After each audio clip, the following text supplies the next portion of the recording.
It's shiny. It's awesome. It's cool. It's a piece of hardware that I can give for my baby boy. Porque eu não comi nada antes. You know, absolutely. Hold on, I'm talking, brother. Hold on, I'm talking, brother. Hold on, I'm talking, brother. Hold on, I'm talking, brother. Hold on, I'm talking, brother. Hold on, I'm talking, brother. Hold on, I'm talking, brother. Hold on, I'm talking, brother. Hold on, I'm talking, brother. Hello, and welcome back to Hold On, I'm Talking, Brother. My name is Joe Greenwood, and you are listening to our UFC Fight Night London preview. How could we not, listeners, preview the UFC's return to the UK, the first time in 3 years? And my word, what a card we have in front of us, and that is not hyperbole. Is it, Tom Ballum? Tom, how hyped are you for this card? Joe flew in last night. Executive first class from Dana. Thank you very much. Can't wait to cover this event from my spare bedroom in my mum's house. Lovely. But yeah, touchdown in the UK especially. Good to be back on home soil and great to have the UFC here in England. I can't wait. I can't wait to see what the crowd's going to be like. I think this is going to be a heavy atmosphere, let's just say. I think this is going to be a raucous crowd in the way that the Brits only can do. Well, we're jam-packed with UK-based fighters and some really strong up-and-coming names, big prospects for us here in the UK, and I expect the crowd to respond. You and I both did have a little look at tickets there. Sold out very quickly, weren't they, Joe?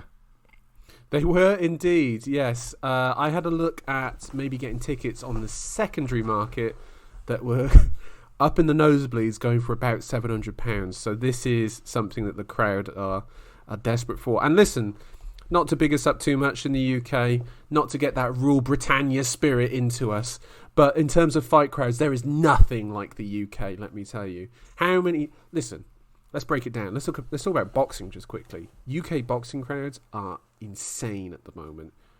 Amir Khan versus Kell Brook, two washed-as-you-like fighters fighting in front of over 20,000 people who were screaming for that match. Listen, there's nothing like the UK crowds. And we're going to show the world why we have the best crowds going. But Tom, never mind that. Let's actually get into this card. Let's get into it. Me and Tom are going to make predictions for each fight. There's 6 fights on this fight night card in the main card. We are going to pick a fighter who we think will win the fight, and if we get that correct, it's 1 point, and if we get the method correct as well, that would be 2 points. 12 points potentially on offer. Tom, you are the reigning champion after getting a hellacious 9 points out of 10, somehow stumping my 7. Are you confident that you're going to be able to defend your belts this week? Well, Joe, we're at the elite level here, as you've just noted. 9 out of 10. You pushed me. You pushed me to the end, but you dropped the ball picking Edson Barbosa against anyone who has any grappling ability. Preying on another similar mistake here tonight. Expecting to leave, retaining the belt. Now, listeners, I should point out that actually, technically, we don't normally offer a championship in these circumstances. It's normally for the big cards only. But because it's a special event, because we're back in England, and because I'm just feeling dominant as a champ, I'm opening it up to all comers. Come at me, Joe. What have you got? Let's start here now with early on the card, Jai Herbert, Ilia Topuria. Yes, the Georgian sensation fighting out of Spain. German-born Georgian sensation fighting. Is he really? He is, yeah. Quite the international. Is he part of the Joel Alvarez camp? I think he might be. Those two, which is quite odd. I think he was based out of Alicante, another former home of mine. Of course, yes. Yeah, I didn't see any link up with Joel Alvarez actually. Okay, fair enough. Topuria is facing off against Jai Herbert. I'll talk about Jai just briefly, and then I'll let you talk about Topuria.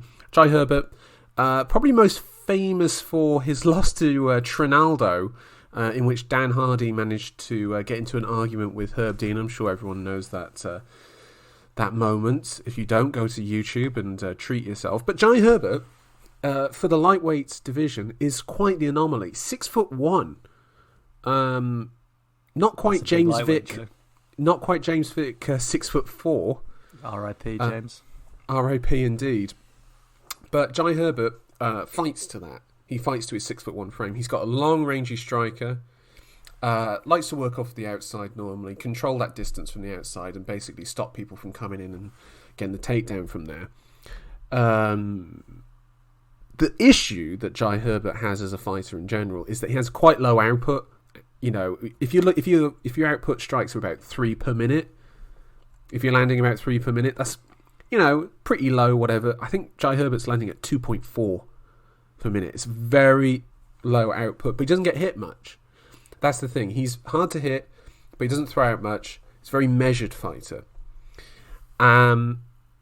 The issue is, how would that match up against Ilia Topuria, who's moving up from featherweight to lightweight for this fight? Tom, what would you say is Topuria's strong points as a fighter? Well, Topuria has now been labelled as a prospect. He's in that camp where we expect him to go on to the top. Coming off the back now of 3 wins in the UFC, 11-0 overall, undefeated. Something of a submission specialist, fighting off a kind of Greco-Roman wrestling base. In the UFC itself, he's been knocking people out. Ryan Hall was the last one back at UFC 264. Was that his last win? Remember that? I do remember that. That was a bizarre fight, if I remember, where Ryan Hall was just doing a lot of Imanari rolls into nothing. Oh, that was his last. I was thinking of the Damon Jackson win. I don't know if you remember that one. Do you remember that performance against Damon Jackson? Where he just lit him up on the feet and just, I think he knocked him out stand on his feet like it was, a brutal finish from Topuria. Anyway, continue. Well, just an interesting matchup overall here, Joe. As you said, you got this rangy striker fighting a man coming up a weight class, a guy who's, he is built like a featherweight Topuria, stands at only 5'6" tall. And the question I have here is, where is this fight going to take place? You think Topuria will want to take him in, try and get in the pocket and trade with Herbert? No, Topuria is going to be going for takedowns straight away. And the problem for Jai Herbert is that he has that very conservative output to prevent takedowns. That's part of it, is that he has that so that he can't be taken down, because obviously with a lot of British fighters the wrestling just isn't there because of that's just not ingrained into our culture. Topuria's advantage is actually in the height disparity there, because he will be able to sort of, I don't know how else to put this, but get underneath Herbert, link his hands together like behind the knees, behind the thighs and whatnot, and just drag him down to the ground. I think this is going to be pretty tough for Jai. And I think Topuria, I don't know if this lightweight's a permanent move for him. Be interested to see if it is. I personally quite like him at featherweight. No questions about the mismatch in size and weight here, Joe. Do you think he'll be able to impose his wrestling game on Herbert problem free? Well, I don't know, because there's. No, I don't see that being an issue for. You mean like Herbert's size and weight being an advantage over Topuria? Yeah, I mean, normally when we look at wrestlers going up divisions, then how did that weight advantage work for Joel Alvarez over Sarukian the other week? That was a massacre. Like, it was he beat him like he owed him money. It was like hellacious. I think the thing for Topuria is that, I don't know if you remember this, but he was supposed to fight Evloev on the Garn Ngannou card, and then he had Charles Jourdain, and that fight was cancelled as well because Topuria struggled to make weight. I think, in fact, that he didn't even bother to make weight because of how difficult it was. So I don't know. This might be a permanent move for him. We'll be interested to see. There is a definite fight potentially waiting for him if he wins this. That we'll get to. What are you talking about, lad? What are you talking about? We'll get to Paddy Pimblett in a moment. Are you fucking joking? We'll talk about that hype train in a moment. But Tom, lay on a prediction for me if you want to for Herbert versus Topuria. Joe, I've gone for a sub. I've gone for a sub. Topuria. Yeah, your man Topuria, before coming into the UFC, where as I said, he's shown some nice hands and actually shown the striking element to his game. Coming into the UFC, man had 7 subs. 7 subs. Herbert himself went down to Moicano, the classic, the knockdown to RNC that we saw not so long ago, and I'm expecting wrestling heavy game culminating in a sub. I am gone for pretty much the same thing. I've gone for Topuria by knockout TKO. I'm expecting wrestling heavy into ground and pound and getting the finish on Jai Herbert that way. This feels like kind of a bit of a setup fight for Topuria for bigger and better things within lightweight. And I'm sorry to say that Jai is the sacrificial lamb in this situation. Just my reading of it. Good fighter, but not an elite lightweight, in my opinion. Fans of Jai Herbert, send any criticism to Joe here and leave me out. I support you, Jai, but yeah, moving on. I'm sure you. I support you as I pick Topuria to win by submission. Should we talk about the women's flyweight fight here, Tom? Molly Mccann versus Luanna Carolina. It was your job to do some research on Carolina, so please lay it on me. Joe, what my research has told me is that Molly Mccann is the favourite for this fight. Is she really? Yeah, she is. Molly Mccann is coming in as a 1.73 on the decimal odds system versus Luanna Carolina's 2.25. So pretty tightly matched. Okay. How do you see this fight going, Joe? Right. I'll break it down. I'll break down this fight. So Molly Mccann is a solid flyweight, I'll put it as. She has the wins, I think, back that up, and so do the losses. She has losses. She has wins over Ariana Lipski, Priscilla Cachoeira, and Ji Yeon Kim. But her losses are to Tyler Santos, I should say, who is facing Shevchenko for the title in June, and Gillian Robertson as well. She kind of there's a bit of a ceiling to where she can get to currently in the UFC. Very strong grappling game. That's kind of what she wants to go towards, is towards the wrestling and the takedowns. The problem that she has, though, is that she kind of has these sort of like looping punches, and Luanna Carolina, on her last fight against Lupita Godinez, and she had very straight hands, very straight jabs. So those sort of like looping punches from Mccann against a woman who has an 8-inch reach advantage over her, who has a solid jab and a good solid 1-2 down the middle. And 8 by inches. the way, yeah, and are you serious, Joe? 8 inches? Sorry, 7 inches. 7 inches. Right. My mistake. No, I wasn't. I wasn't calling you out there. I just might have missed that in my research. But go on, tell me more. Tell me more. And by the way, Mccann, who has wrestling and grappling is what she wants to go to, fights out at the same gym as Paddy Pimblett, which again is the grappling is his strong point. Carolina has an 88% takedown defense. She also has a strikes landed per minute of 4.49 and strikes absorbed at 2.85. She's an elusive striker who likes to move back in and out, side to side. I don't know if you can tell by this, but I've gone for Carolina by decision. I think it's going to be a rough night for Molly Mccann, I'm afraid. Joe, I got 2 words for you. Go on. Rule Britannia. Molly Mccann by decision. Let's go. Oh my god. You really? Yeah, have a word with yourself. Have a word. You can't pick Topuria and then this lass as well. We are only English-based here, fans. I'm sorry about Joe. Oh my god. God almighty, we're going to be debating Brexit in a moment. This is getting a bit much for me. Fair enough, all right. Well, never mind Rule Britannia. Let's get on to Rule Iceland. Tom, your countryman, or your soon-to-be adopted countryman, Gunnar Nelson, is fighting. This card. Yeah, Gunny, welcome He's back. He's back, Gunny. We weren't sure in Iceland whether he would be back. He's been out for a couple of years now. Last time he fought was September of 2019, and it was a pretty one-sided loss to surging Gilbert Burns. Yes. That was his second loss in a row, and it very much seemed like Gunnar had hit a little bit of a wall. Do you remember the Leon Edwards loss? Sure. It was a split decision loss to Leon. It was never a split.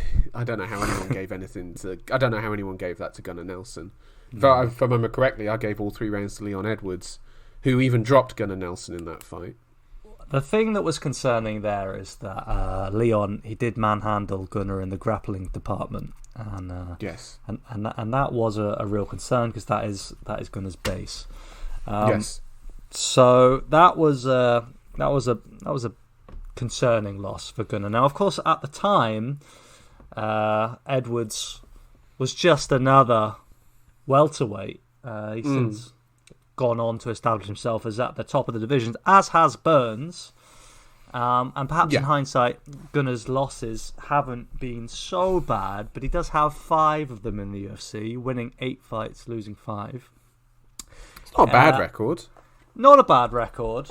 I mean, I'm looking at the guys he's lost to. He lost to Burns and Edwards, Ponzinibbio, Damian Maia, and this is Damian Maia 2015, and then Rick Story in 2014. It's not a... Listen, these aren't embarrassing losses, are they? It's not... This is, decent fighters that he's losing to, up to very good fighters, so...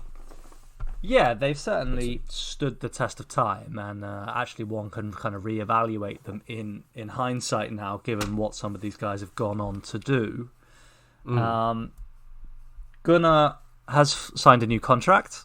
He's actually been out with his baby girl. She was born after the Burns fight, and I think that's part of the reason he's had this layoff and try to assess where he's at.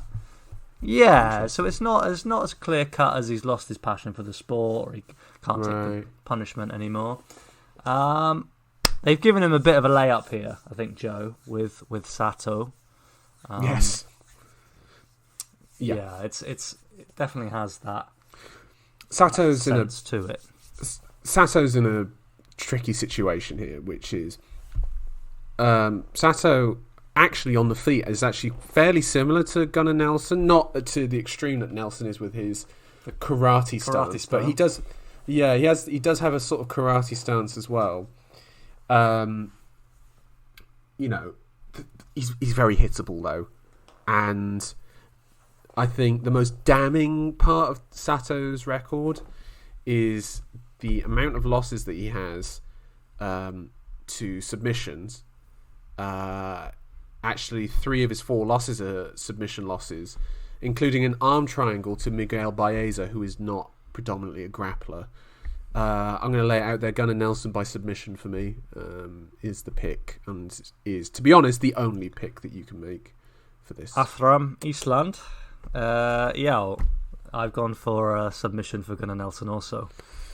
And fingers crossed, because there's a lot of, he's a big star in Iceland. Actually, it's quite hard to understate that. He is one of the country's primary sportsmen, up there with Gylfi Sigurdsson, who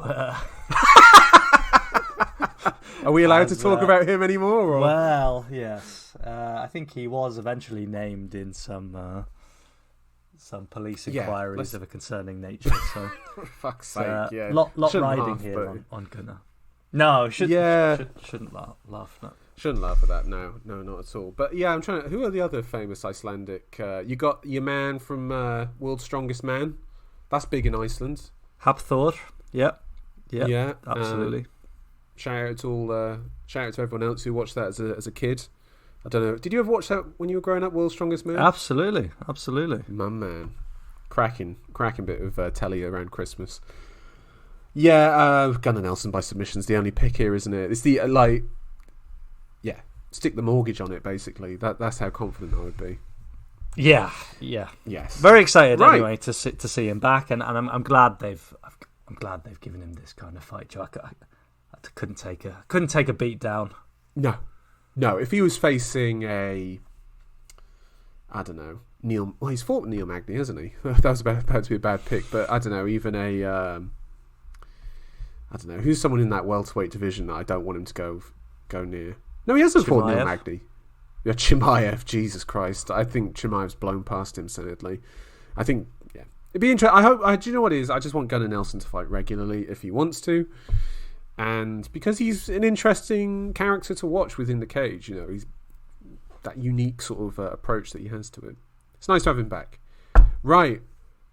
Speaking of layups and can crushing, Paddy the Baddy Pimblett, who is he maybe the biggest star on this card right now? Or I don't know how to like look at this. It's so bizarre. But Paddy the Baddy Pimblett is fighting Rodrigo Vargas.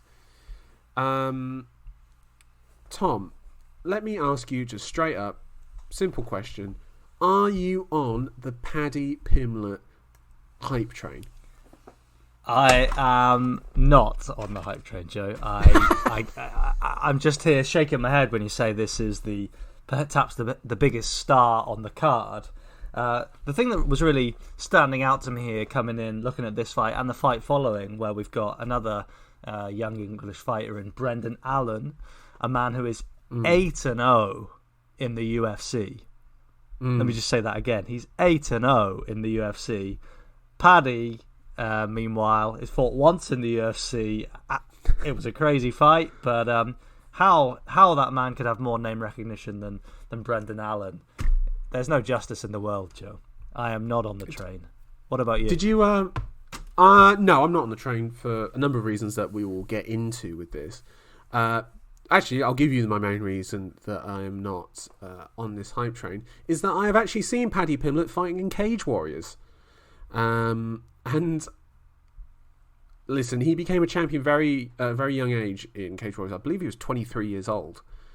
He became featherweight champion. It was a title that was vacated. And then his first title defense, he faced a man who is currently in the UFC, a man by the name of Julian Erosa. You know Julian Erosa? We all do. Absolutely. Good fighter. Ultimate fighter. Yes, Paddy Pimblett defeated Julian Erosa in Cage Warriors, retaining his featherweight title in a fight that was described afterwards by nearly everyone who watched it as a robbery. If you watch that fight back, Julian Erosa won 4 rounds of that fight, maybe even 5, and Paddy Pimblett won a unanimous decision over him. It was so dodgy. It was pretty incredible, to be honest. There was no way that Pimblett won that fight, and he did. That was my main takeaway from his time in Cage Warriors. Also, lost to Soren Bak, who is currently in Bellator, who again is a very good lightweight. Paddy Pimblett, should I sort of break down his game, or do you want to go through that? No, Joe. I think I'd welcome that. Perhaps we'll get on to Vargas in a minute. Let's tell us a bit more about Paddy. So Paddy Pimblett, for as crazy as that last fight was against Luigi Vendramini, and it was crazy, Joe. That was a barnstorming, crazy. It was crazy round. Yeah. I mean, it was kind of like the fight from last week between Drew Dober and Terence McKinney, where it's like, oh my God, this guy's about to get finished. Oh my God, this guy somehow got the finish. That is within Paddy Pimblett, is that he can get drawn into these fights. The problem with that, and as you saw in that fight, is that he keeps his hands very low, which is fine. Striking with low hands, not a problem. That opens up a lot of positive things, your opponent not necessarily being able to see what you're throwing, good for takedown defense. But it's the case that after he threw his shots, his chin was high up in the air on a center line and was getting swiped at quite regularly. He is very much happy to trade, which, by the way, is something that his opponent, Rodrigo Vargas, is also happy to do. Tom, did you manage to take in any of Vargas's work? Yeah, well, coming on to Vargas, I mean, we were talking about can crushing and easy layups. I mean, Vargas he's 36. 36 Yep. At this weight class is long in the tooth. I think it's Yep. I think it's fair to say. Particularly for an unranked 36 as well. This is a man. He's come out of Combate, and Yes. the most damning thing, he's 1-2 in the UFC. That's losing 2 fights. The most damning thing that I can say about Vargas. I know what you're about to say. I know. Well, this is. I mean, this is damnation in my eyes. This man lost a fight to Brock Weaver. There is no worse stain on a UFC record than that. And the way he lost that fight, Joe, I don't. Do you remember that? Do you remember this fight? You may well remember it if I remind you of it. Can I guess? Can I try? Did he? Was it the case that it was the Anthony Smith John Jones thing of like he was beating Brock Weaver up and then he threw an illegal knee? Is that right? Joe, Brock Weaver is chief of the jabrones, and he was getting wrestle fucked by Vargas. Sorry about that, listeners. I was getting animated and I just smashed the mic to mimic what was going on in the fight. I was laying ground and pound, which is what was happening on Brock. Then Vargas goes to start. He stands up, postures up to start. Dropping bombs, and he's standing above Brock, who's sat against the fence, looking up at him with his arms by his side, and then he just blasts him with a knee to the face and KOs him. It was, which, by the way, yeah, you're talking about the wrestling and the ground and pound. Vargas is a boxer. Yes, like he's not a wrestler. This guy is a southpaw boxer. He likes to throw neat 1-2s, okay? He's not... This isn't like Khabib we're talking about here, where it's just like he drowned Weaver with the grappling and then lost his head. So, yeah. This is going to be interesting as well in terms of on the feet, because Paddy Pimblett is an orthodox striker up against a southpaw striker there. So it's going to be fighting for that lead leg. Who can get on the inside first, and then who can lead that dance. But, go on, Tom. Well, I was just going to say, my question is, Joe, is, Paddy here, is he going to trade with him? Is that the game plan? Of course he's going to trade with him. He's going to swang and bang and rock and roll.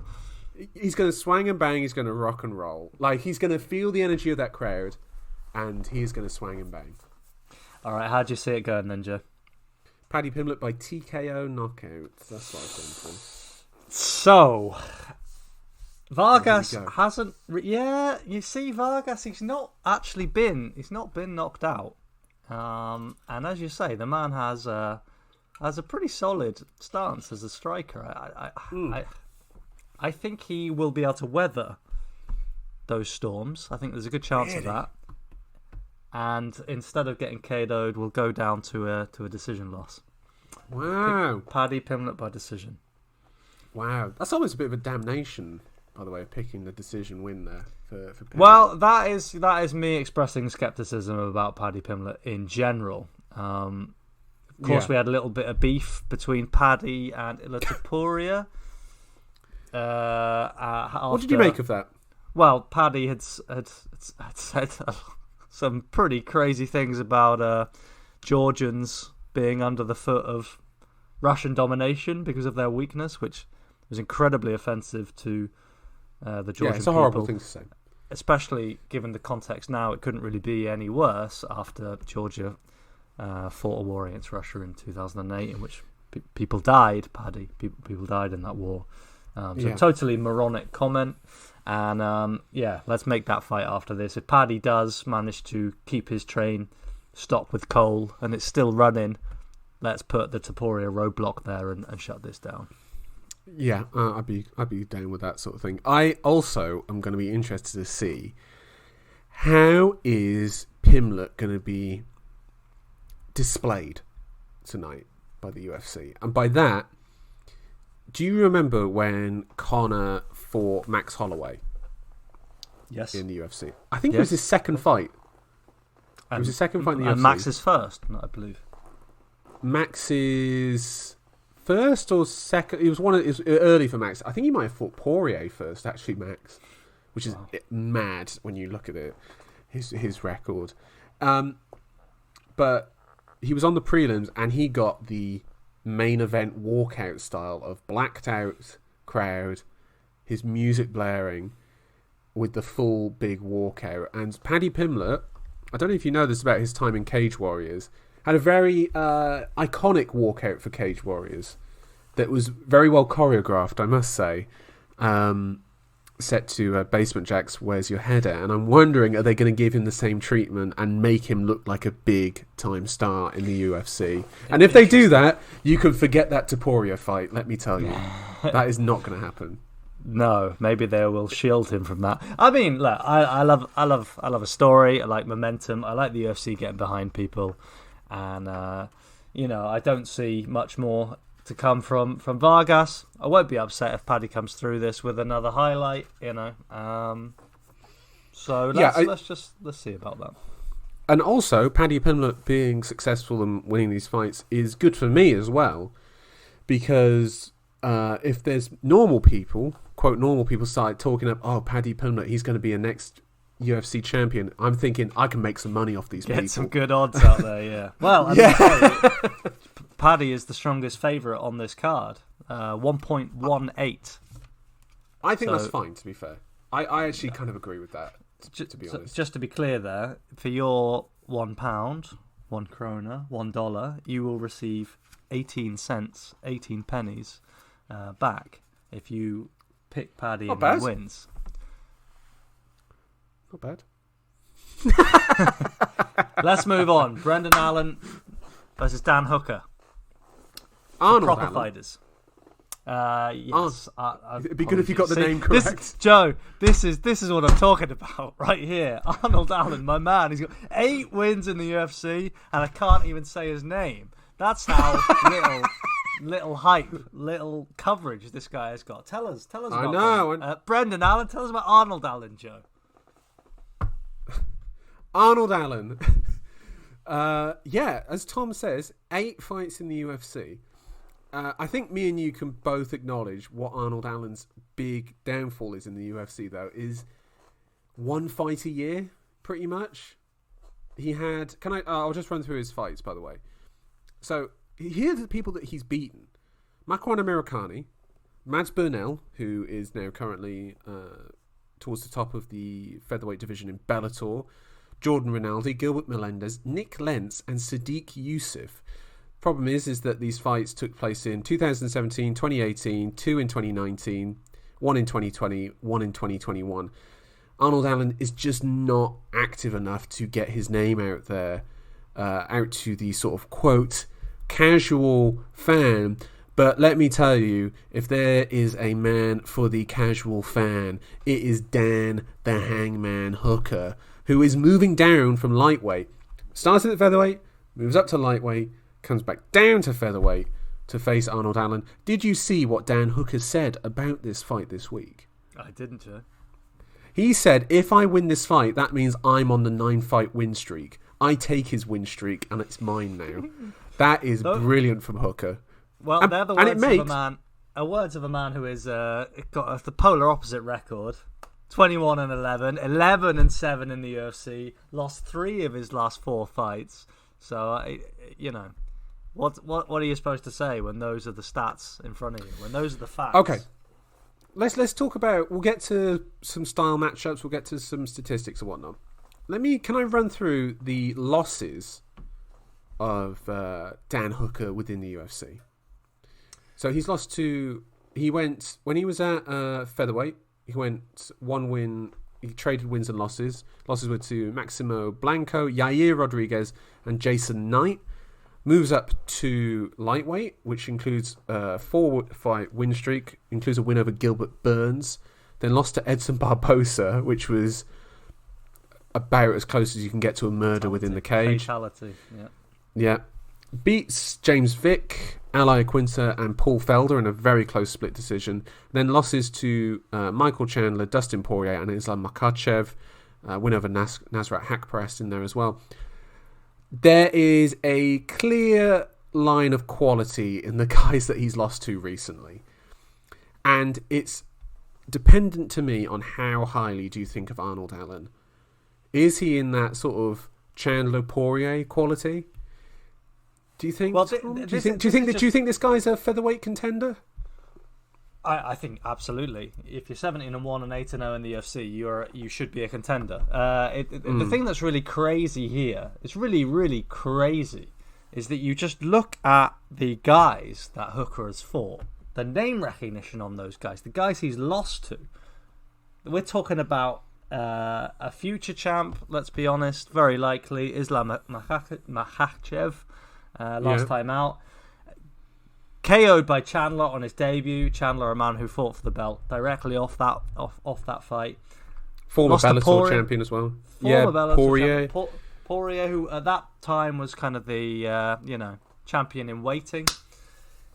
And so he's had some huge fights, Hooker. As you say, he's been found wanting against the stellar names there. Yes, he beat Nasrat Haqparast, but it's not in the same category.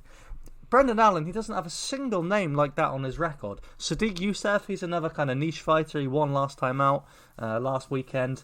Good fighter, but the casual fan out there, they're not going to recognise the likes of Nick Lentz or Gilbert Melendez. It's really amazing to look at their two careers, how the profile of the men that Hooker has fought versus the profile of the men that Allen has fought. It's unbelievable that they've had such distinct careers, and we still don't know, as you say quite rightly there, Joe, what is Brendan Allen's level. We know where Hooker is. Because Allen, he just hasn't had a test of that caliber. My question to you, instead of the one you posed to me, Joe, would be: is Hooker the right man to test Brendan Allen? Oh, Jesus Christ, Arnold Allen! I'm sorry. I'm sorry. I'm all these slights. Is Dan Hooker the right level, the right man for us to establish Arnold Allen's level? For me, yes. I think Dan Hooker is actually a really interesting matchup for Arnold Allen. First off, is that Dan Hooker actually does have 5-round conditioning. He has gone 5 rounds in the UFC twice now. And so when he's got that level of conditioning, maybe he could just pick up the pace for a 3-round fight then, knowing that he has that sort of 5-round sort of gas tank within him. He's also willing to press forward and put pressure on people. This is going to be interesting to see how Allen responds to the pressure of Hooker. Also a bigger man as well. It's going to be interesting to see in the clinches. You can sort of imagine the situation of sort of Hooker sort of maybe bullying him in the clinch because of that size disparity. And it's going to be interesting to see, does he have the skills to control those spaces against Dan Hooker? And to me, personally, I think he does, because actually Arnold Allen has pretty good takedowns as well. He's got a good rate of takedowns as well, 1.44 per 15 minutes. That's pretty good. It's not Merab Devashvili, but it's a pretty good rate of takedowns, particularly from an Englishman as well. It's rare for an Englishman to have takedowns of that quality. Can Allen respond to the output of Hooker? That is the main question for me. And for me, the answer is yes. My pick is Arnold Allen by decision in this co-main event. Tom, 2 words for you. Rule Britannia. Tell me that you've made the correct choice. Yeah, you've issued the call, and I will respond. I've picked Arnold Allen by decision also. I think here these are two men going in different directions. I mean, it would be really? For me. It would be despite the odds, they're quite well matched by the bookmakers. I think it would be for me actually a bit of a shock win for Hooker. Wow. I that's how I see the fight. Yeah. Wow, that's interesting. So you've gone for a decision as well? Yeah, I've gone for decision. Arnold Allen. Do you think Hooker for you is on the downturn simply because of the amount of damage he's taken and the people he's fought? Yeah. I mean, I think it's just we've been saying for a while. sparing. One might argue that Arnold Allen at featherweight is sparing Dan Hooker. This is a man, he doesn't have huge power. No. And so, I welcome this fight for Hooker as well. The thing is, you look back at lightweight. I know this Dan Hooker's come down here, but you've got a few fellas here who are really they're unjustifiably high in the rankings. Dan Hooker, 8th in the rankings somehow, just behind Tony Ferguson. 3-fight losing streak, Tony Ferguson, who's 7th. Below that, you've got Conor McGregor, Joe. Is Conor still ranked? Conor's ranked number 9, at lightweight. Yeah, it's really crazy, and so this is the kind of fight where we can just all you need to do is name someone who we both know who is not ranked at lightweight to really tip me over the edge of is Brad Riddell, is he ranked? Brad Riddell's at 14. I mean, let me tell you this, Jesus Joe. Christ. Arman Sarukian is ranked below these guys. Oh, fuck off. It's just ridiculous, isn't it? It is crazy, yeah. It is crazy. We'll talk about Tony in a couple months because he's got a fight set up against Michael Chandler. But is there any real need for Tony Ferguson to be ranked? Is there any need for Conor McGregor to be ranked? They're going to fight, and people are going to watch regardless. I feel like they should just be in their own sort of the fans like them, they're popular. It's how I feel about Masvidal right now. Masvidal doesn't need to be ranked. Take him out the rankings. Diaz. Yeah. Plenty of guys like this. Anyway. Main event. Alexander Volkov versus Tom Aspinall. Kind of an old guard versus new guard setup here. Aspinall in a big spot. He's kind of one of the guys as well who kind of worked under the radar a little bit of COVID. Although saying working under the radar, the UFC became more popular during COVID and lockdown and pandemics and whatnot. Aspinall is his first time fighting in front of a crowd in the UFC, and it's in a main event. This is, I think, going to be the main pressure point for him, is will he be able to handle this situation? But, I think that's kind of the main narrative. The narrative to me is, can he handle Alexander Volkov, who, to me, is one of the best heavyweights in the world? I was wondering if you're going to say that, Joe, because we previously we've been disparaging about the heavyweight division, and Volkov is the owner of one of the most comical knockout losses in UFC history for me. An iconic moment when he got... Well, yes, Joe. Yes, it is. When you're going to label a heavyweight as an elite striker, one of the best in the world, if you're a heavyweight of his caliber, a kickboxer, and you get matched up with a guy with 1 or 2 weapons, dominating for 15 minutes, and then get kabooshed with his 1 weapon with about 30 seconds remaining. That is iconic. It's also comical. We're talking about your man Derek Lewis, the opposite of an elite heavyweight, who somehow managed to beat Volkov. So I did wonder, Joe. If you would hold Volkov in that esteem, in that company of being one of the best heavyweights in the world. He is, though, one of the best heavyweights in the world. I actually believe that. I mean, maybe that people could take that as an indictment of the heavyweight division. But let's look at a couple of his recent fights. You had the fight against Marcin Tybura, which was a bit of a strange one. Do you remember this fight? Where Volkov just took the entire second round off. He just chilled. Yep. Just punted it. And then just accelerated away. Yeah, that was a funny one. Talking about his recent fights and talking about the caliber of Volkov and the fact that this is I didn't actually know that, first time in front of a crowd in the UFC for Tom Aspinall. Yes, indeed. That's a crazy bit of trivia. But Volkov, I mean, despite maybe not having a huge profile, this man is a main event star. You know how many headlines he's had? 4? Is it 4? Joe, since 2017, his in the headline UFC. fight to... to make you smile. Yeah, we're talking about since Bellator, yeah. Right, tell me if you buy a ticket for this show. UFC Fight Night, Volkov versus Struve. Oh my God! Where was that? Let me guess. Was that in some Eastern European country? Where did that take? Oh, that took place in Rotterdam. That was in Rotterdam, right? Followed it up was this again. Was this the one that you could have gone to? I don't know if I remember this correctly, or if I That was that I missed Jan Blachowicz in Krakow. I missed that. Really? Against who? Yeah, I missed that. I'd have to go back through Blahowicz's record, but it was it was at a time. It was another time. We live with regrets.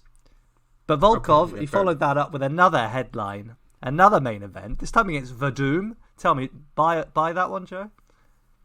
That was in London. Do you want tickets? That was in London. What? I tried to get tickets for that one. I tried to get tickets for that card, but I got rejected, obviously, because it was sold out very quickly. That had Blachowicz on it as well, didn't it? That card, I think. In fact, I'm checking it. It did indeed have Jan Blachowicz on that card as well. Sorry, yeah, go on. What was his other main events? So that's two. That's two. Right, now, after that, the infamous loss to Derek Lewis, that we just described. This was in 2018, UFC 229 in Las Vegas. Wasn't a main event there. Downgraded then to a Greg Hardy fight in Moscow. That was the co-main, wasn't it, to Keita versus Zabit? Yep. That's right, Joe. Yep.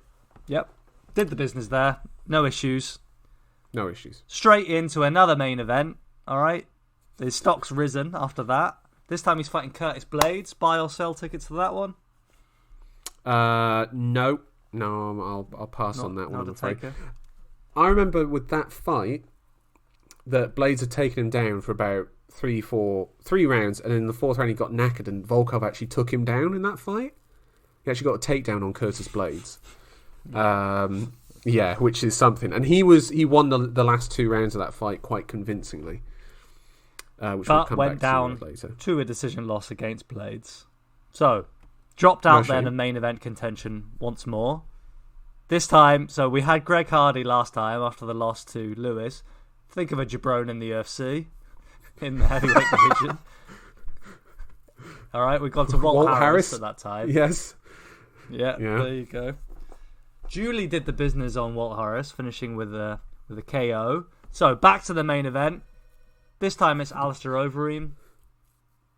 Finished him. What do you think, Joe? Finished him, but this is main event. You want to see that one? I'd buy that ticket. I like the Reem. You know. Right.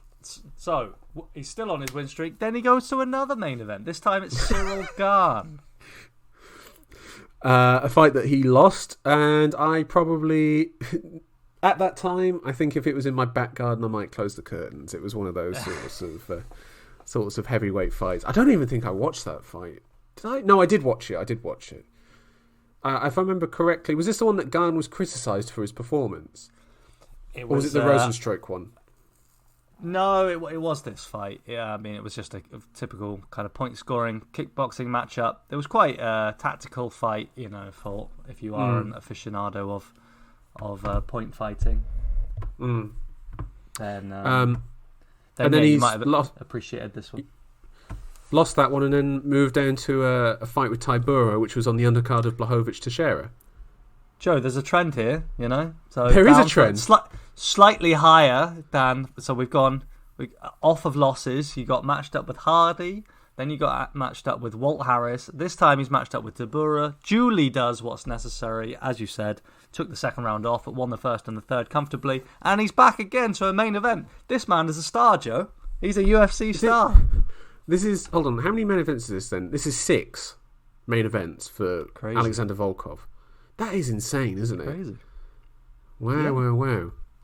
Can I bring up a point from the Cyril Gane fight? So now Cyril Gane obviously has this sort of style that, where he overwhelms you with strikes and flicks out at you and whatever. He outstruck Volkov in the entire fight by 20 strikes. It's not that much. That's not much. 4 strikes per round.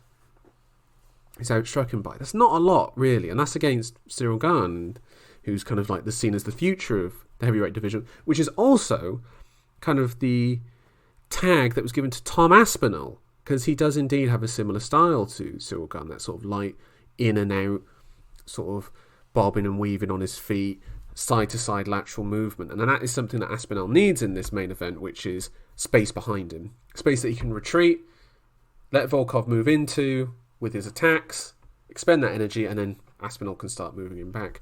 Aspinall, by the way, has gone into the second round once in the UFC. He everything else, and that was against Arlovsky, which he got a rear naked choke in on him, and finishes as well. Finished every single fight.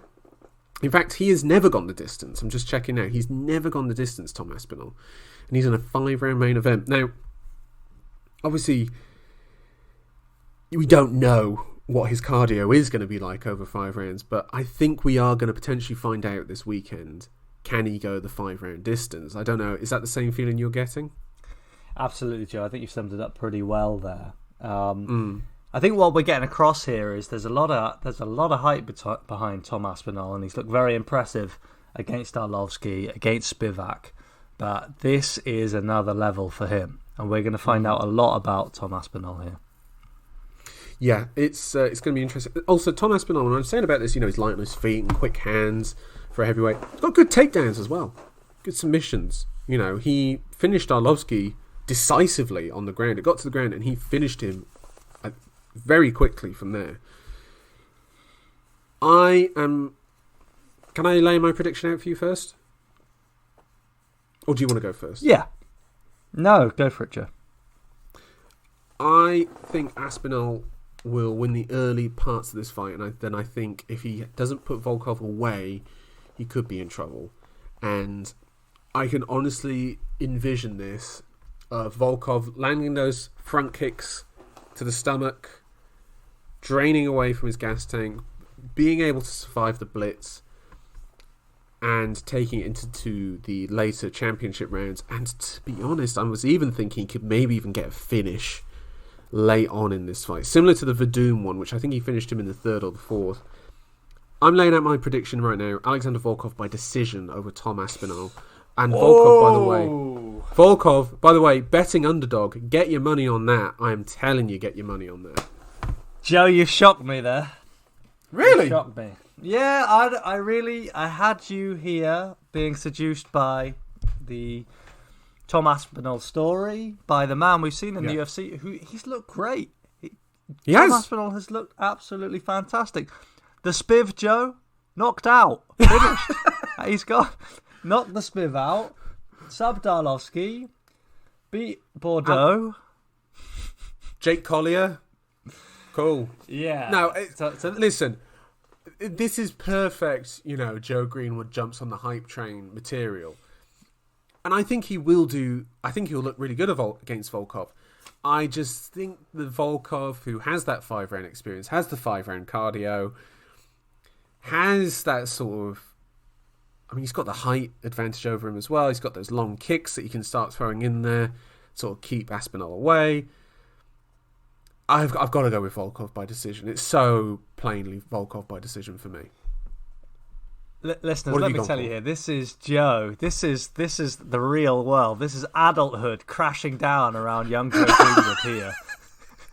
This is the idealist meeting the realist right now. I know. Now, Joe, you give me less pleasure in my prediction here, but I've also gone for Alexander Volkov. I think this is a big ask for Tom Aspinall, and I've picked Volkov by decision. This is a man who's at the top of the division, right? He is excellent, Alexander Volkov, and I think a lot of the coverage going in here, how he can go in as an underdog here. I don't know. It's insane. It's insane, isn't it? Like I would just I'd pile the money on Volkov for this one. This is going to be one of those that I think, even in defeat, we're going to learn a lot about Aspinall, and I think we're going to learn a lot for the positives. I think Aspinall will take a lot from this fight in a positive way, and potentially come back. Although saying that, If he smokes Volkov, bro, we're looking at a top 5 dude right here. We're looking at a potential a Cyril Gane fight maybe. If he smokes Volkov, Joe, I'm on the train. I'm on the ship. Load up, Her Majesty's, vessel. Let's yes, exactly. If he smokes Volkov. If he does that. Right. Should we go through our predictions one last time through this fight card, just quickly? So opening up the main card, we got Jai Herbert versus Ilia Topuria. I've gone for Topuria by knockout. Whereas I chose submission for Ilia. Molly McCann versus... Sorry, let me get my notes correct here. Luanna Carolina. I've gone for Carolina by decision. Yeah, I've gone for Mccann by decision. Then we've got Gunnar Nelson versus Takashi Sato. I believe we've both gone for Nelson by submission. That's right. Paddy Pimblett versus Rodrigo Vargas. Pimblett by TKO for myself and for you. I've had a decision for Paddy. Arnold Allen, not Brendan, versus Dan Hooker. Arnold Allen by decision for me. I mean, I feel so guilty about that, Arnold. I picked you, though, by decision. And lastly, Volkov, Alexander Volkov versus Tom Aspinall. We've both gone for Volkov by decision. Right there. Okay, very quickly, let's go through some of the prelims. What is the fight that stands out to you the most on the prelims? Well, I think there are 2 men on here who can feel aggrieved that they're not on the main card, and they can probably look at a certain Liverpudlian with curtains and think, what is going on here? Those 2 men are Paul Craig and Nikola Krylov, 2 ranked guys at light heavyweight. 2 guys, the winner of this fight is got to be getting close to being in the title picture, Joe. Yeah, I think so. Paul Craig was talking about this week, saying he actually doesn't think Prochazka will beat Teixeira. He thinks Teixeira will beat Prochazka. And then he thinks that Ankalaev will be the man to defeat Teixeira, which would then line up perfectly for Paul Craig as being the only man to have beaten Ankalaev. You know, he said it rightly. He was like, wouldn't he want to fix that? I know I would. So good on Paul Craig for trying to work an angle. I respect it. And I also respect the fact that he, as we said before, he looks the way that he does, he talks the way that he does, and he fights the way that he does, which is not what you expect at all. Pulling guard, funky submissions. I love it, and I can't wait to see him fight this weekend. Do you have him going over Krylov? I think it's a tough fight. I think it's a good matchup. I've got to say, my instinct is that Krylov should be the favourite. I don't know what the betting line is. I think I would say the same for all Paul Craig fights, though, so don't take that personally, Paul, or fans of Paul Craig. No, he's a great addition to the roster at light heavyweight. A few years ago, I think he was looking at retirement, was looking at jacking it in. I just think it's... I cannot understand how these guys are on the prelims, not even headlining the prelims. Yeah, it's strange, isn't it? It's strange. I mean, no offense to the ladies, but I mean, we're talking about ranked fighters here who are fighting on the prelims, and it's I don't know, like even the Paddy Pimblett one I'm looking at, I'm like, I don't know if that should even really be there. I'll be honest with you, I'm looking at Topuria Herbert, I'm looking at Sato. I'm not sure what's going on here, but there we go. Jack Shaw versus Timur Valiev is a particularly interesting one. Jack Shaw, very quietly, undefeated in his career and also within the UFC, 4 wins in a row, I should say. This is going to be the step up, though, against Valiev, who also has a impressive record, 18 wins, 2 losses, no losses in the UFC. Yeah, this is going to be who is, as is the way with bantamweight, who's going to win this fight to maybe fight someone else to maybe get ranked. This division is deep and dark, and these two are in. Well, they're at the beginning of that journey up the rankings. Joe, I think you covered it perfectly there. This is just crazy, and it exemplifies the bantamweight division. I watched Timo Valiev fight Barcelos. Raoni Barcelos, this is. A hellacious finisher and grappler, and a man who, at that point, was 16-1, won all his fights in the UFC, went in against Valiev with a bit of a higher profile. But Valiev he won the decision, and he won it justifiably. Fight of the night. This is Valiev's next fight following on from there, and he's fighting a guy who's 15-0 who nobody's ever heard of. I mean, bantamweight is a scary place, Joe. Yeah, scary place that I would not want to go to at all. Some dark alley that you can't see the light at the end of it, mate. You don't need to. What's waiting? What's waiting at the end of that alley is Piotr Jan, for fuck's sake. So it's hardly as if it's hardly you're thinking like, well, if I get lucky, maybe I can have a go at him. It's just like, Jesus Christ, like, oh, my word. But right, who are you leaning on there, Joe? I lean towards Valiev. Valiev for me. Right. Shall we talk about? I don't know if is there even really much to talk about before the fight night cards that we just experienced, Santos versus Ankalaev, or is there something you wanted to bring up? Yeah, I just want to give a quick shout out to one more guy who's appearing here on the prelims. That's Mohammed Makayev, 21-year-old, native of the Caucasus. I think another. Oh, I better check this before I say it, but I believe he's a Dagestani. I believe. But I know he fled the Caucasus at a young age. Or I've said it now. I'll let you check that one out, Joe. Fled to the UK. Dad was a political refugee. Born in Dagestan. Praise. Is he Azar, or do you know if he's ethnically Dagestani? Or I don't know. Sorry. So I had a hard time adjusting culturally to life in the UK. Didn't understand all the jokes, all the banter, all the lads, and just started smashing them, Joe, from what I can understand.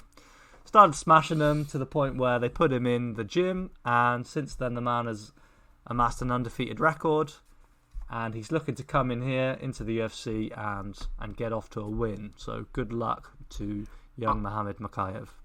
We are, with his age and with his skill, potentially the UFC's youngest ever champion. Potentially, he's 21 years old, and he's in flyweight, which is a good division, but not a deep division. 3 wins there, he could be within a title shot, maybe. Joe, the thing that's crazy here, he is only 21 years old, but the man has an extensive amateur record. Yes. I don't have it to hand here with me, but I believe he's 22-0. 22-0. Wow. Yeah. 6-0 as a professional. Let's go. Hold on. Let me. Can I read out the dates? Okay, so he went from 17-0 to 20-0, and here are the dates: 11th of November 2019, 12th of November 2019, 13th of November 2019, 14th of November 2019. He fought 4 times in 4 days as an amateur. That is insane. Hamzat who? Yeah, exactly. This dude. Yeah, this is one to look out for. That's the curtain jerker. That's the very first fight on the prelims, and it'll be interesting to see how that goes. Right. Can we briefly talk about last week's fight night card if we really want to? Yeah, I think we should give a quick nod to that before we say goodbye. Yeah, absolutely. Right. Ankalaev defeats Thiago Santos in a decision victory. Did you? What did you make of that fight? So from those two, I thought that was inevitable. I've got to be honest. We were looking ahead to that fight, and I just saw with Thiago Santos, late career Thiago Santos. I think that was always going to go like that. Ankalaev did win the fight for me though, Joe. Yeah, easily. Alex Pereira beating Bruno Silva on that card as well, starting to move up the middleweight division, and a cracking fight between Drew Dober and Terence McKinney. What a fight! Yeah, crazy. Balls to the wall action, classic Drew Dober fight. Yeah, did you think it should have been stopped? Do you think McKinney had done enough? What, to stop for Dober? I think it was a legitimate question. I just for wondering me, why no. you came down on that. No, all right. For me, no. It was close. It was very close. Right. Tom, is there anything else? Oh, all right. Just very quickly, very quickly, and then I'll let you go. Piotr Jan, his corner have been denied visas into the USA for his fight against Aljamain Sterling. So that means he's without cornerman. Piotr Jan still has for being Russian. For being Russian, maybe. I don't know what the reasons are. I believe they're fighting out in they're training out in Thailand though, so I don't know if Tiger Muay Thai. Tiger Muay Thai. So Piotr Jan is without a corner.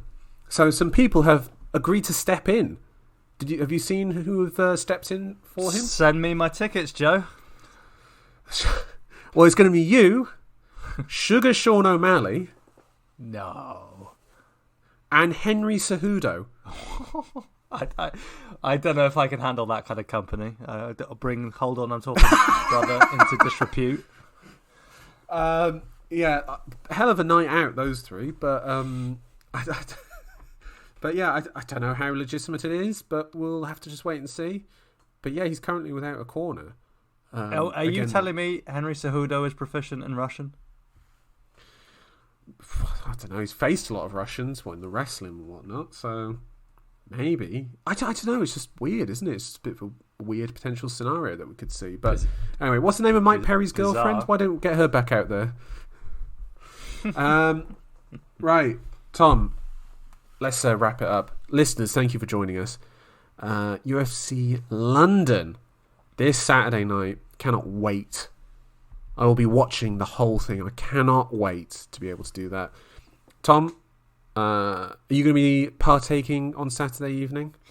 I think we have to, Joe. I think that is a promise. That is our national duty. Okay. Right, listeners, thank you for joining us. And we'll be back some point early next week to talk about this in greater detail. Tom, thank you so much.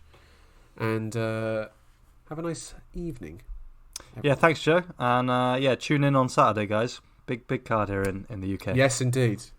Anyway, goodbye, everyone. Goodbye.